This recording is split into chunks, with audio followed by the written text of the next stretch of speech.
It was December the 20th, 1943, and in the freezing air high above Germany, Second Lieutenant Charles "Charlie" Brown struggled to keep his mortally damaged American bomber on course. Brown had been wounded in the shoulder. His tail gunner, Sergeant Hugh Eckie Eckenrode, was dead, and several other members of the crew were wounded, some severely. Their aircraft, B-17 Ye Olde Pub, had been hit twice by flak as it approached its target, the Focke-Wulf plant in the German city of Bremen, forcing the crew to shut down one of the engines and throttle back on another.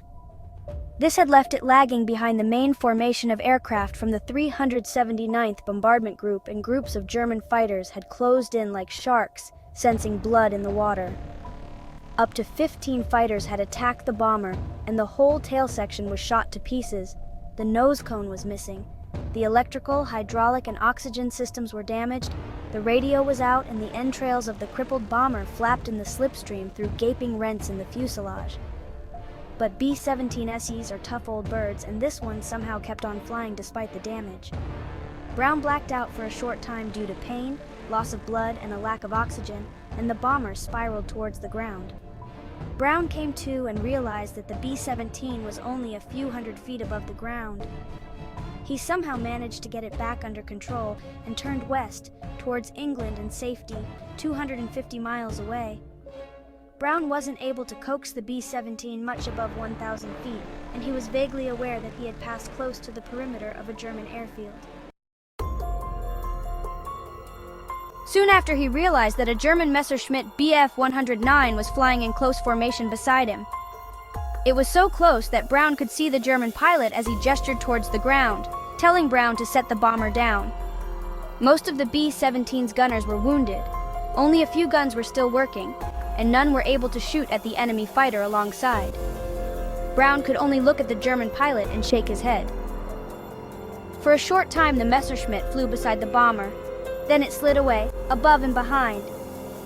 Brown waited for the gunfire that must mean the end of Ye Olde Pub, but nothing happened.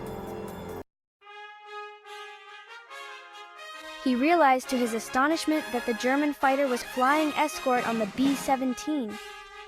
As they crossed the coastline and flew out over the North Sea, the fighter remained on station.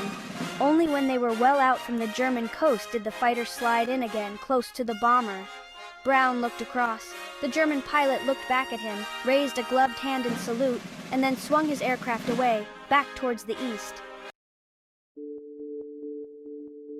Brown managed to put Ye Olde Pub on the ground, not at their home base in Cambridgeshire, but at an airbase of the 448th Bomb Group near Norfolk in East Anglia. He and all his crew other than the tail gunner survived. At debriefing, Brown told his story about the German fighter which escorted him. It was decided that this should be kept secret. The notion of an honorable German pilot choosing not to shoot down a damaged American bomber just didn't fit with the message that the USAAF wanted to give out. Charlie Brown survived the war, went home to go to college, and then rejoined the Air Force in 1949. He served until 1965 when he retired as a colonel. It wasn't until much later in 1986, at a meeting of retired combat pilots called Gathering of the Eagles, that he first spoke about what had happened. The response was strong, though some questioned whether the whole incident really happened. Even Brown began to wonder his memories of that day in 1943 were hazy due to his injuries, exhaustion, and the stress of combat.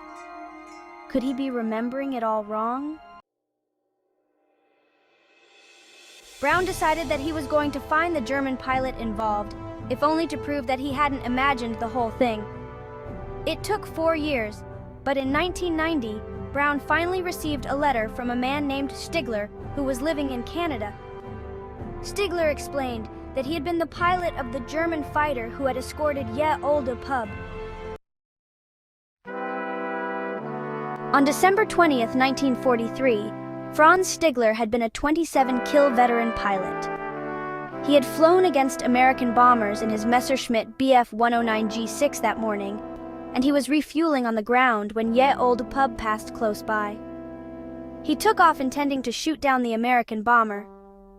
However, as he closed with the limping aircraft, he could see just how badly it had been hit. He would later say that he had never seen a more severely damaged aircraft still flying. Stigler's commander had told his pilots never to fire at an enemy who was descending on a parachute. While the crew of Ye Old Pub hadn't bailed out, they were clearly no longer capable of fighting, and Stigler decided that he could not bring himself to attack.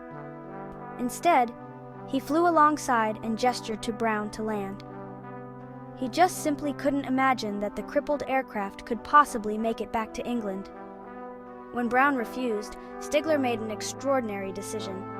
Instead of shooting it down, he flew close formation with the B-17, hoping that this would deter flak batteries on the coast from firing at it. He flew with the bomber well out over the North Sea until it was clear of German airspace, and then left it to continue towards England. Stigler never told anyone about what had happened. Sparing an American bomber would likely have led to punishment and perhaps even execution, but he often wondered if it had made it back to base. Stigler continued flying fighters throughout the war. In 1953, he emigrated from Germany to Canada, where he started a successful business. When he heard from Charlie Brown in 1990, Stigler confirmed every aspect of his story. Franz Stigler and Charlie Brown were astonished to discover that they had been living less than 200 miles apart for much of the time since the war. Stigler had settled in Vancouver, British Columbia, while Brown was in Seattle, Washington. In the later years, the two men remained close friends, often visiting and talking to other flyers about their shared experiences.